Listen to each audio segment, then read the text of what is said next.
I have a little dream. It goes like this. You are wandering through an enormous library.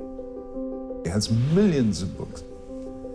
And you're looking at all the titles of the books, and then suddenly you stop dead.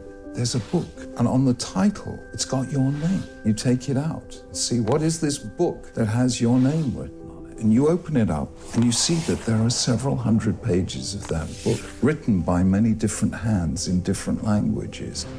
And you try and work out what this book is. And with a shock, you realize that this book has been written by your ancestors. Every single one of them telling their story and handing it on to their children. And as you get to the end of the book, with a shock, you see that that empty page has your name on it. And you realize that is the chapter that you have to write. Now you're in the middle of this life.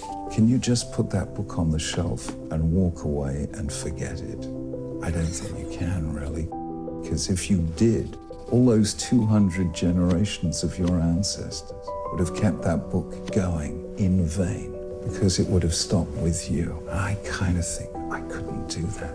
If they put their faith in their children to keep the book going, then they have all put their faith in me.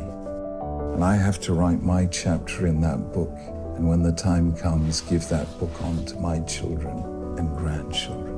That is what it is to be a Jew. To be a Jew is to be part of the most remarkable story ever lived by any people, covering more countries, more adverse circumstances, more triumphs and tragedies than any other story.